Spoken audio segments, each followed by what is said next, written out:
হয়েছিল যে আমাকে স্ট্রিক্টলি বলতো যে ফিতা কাটা নাই অপু বিশ্বাসের সাথে।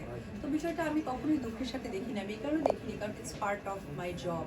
আমি একজন সেলিব্রিটি, আমি যখন একটা জায়গায় যাব, এই যে আজকে আপনারা ভাইরা যারা এসেছেন, আমার বিশ্বাস যে একজন সেলিব্রিটি যখন যাবে আপনাদেরকে আমন্ত্রণ না জানালেও আপনাদের দায়িত্ব জায়গা থেকে যাবে, কারণ আপনাদের অফিসিয়ালি এক ধরনের চান্স থাকে যে একজন সেলিব্রিটি যাচ্ছে তার মনের ভাব প্রকাশ করা নিয়ে আসে। কিন্তু একজন সামান পিপল, যদি নর্মাল কেউ একজন যদি যায়, তখন কিন্তু আপনাদেরকে ইনভাইট করলে তখন বেশ কিছু বাইন্ডিংস এর মাধ্যমে আপনাদের যেতে হয়।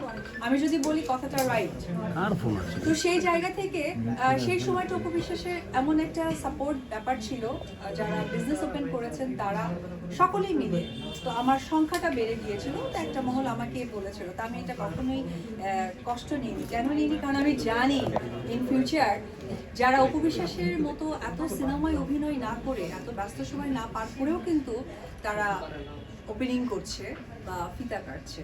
তো যখন আমি দেখলাম যে মানুষ এসে নিস্তার পায় না, মানে অনেকেই আছে যে করে যাচ্ছে একের পরে অপু বিশ্বাসের সময় একটা নেগেটিভিটি রিভিউ দিত ফেসবুক বা সোশ্যাল মিডিয়াতে, তাদের ক্ষেত্রে এমন রিভিউ দিচ্ছে যে বিশাল কিছু হয়ে যাচ্ছে।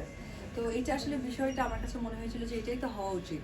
একজন শিল্পী, আপনি খেয়াল করে দেখবেন যে আমরা যখন একটা শুটিং করি, যখন একদম মানে শুটিংটা করার মাধ্যমে আমরা কিন্তু একটা ইমোশন ক্রিয়েট করি, সেটা হতে পারে প্রেম, হতে পারে মেসেজ, সেটা যখন স্ক্রিনে আসে তখন কিন্তু সেটা দেখে দর্শকদের একটা ভাইবস তৈরি হয়।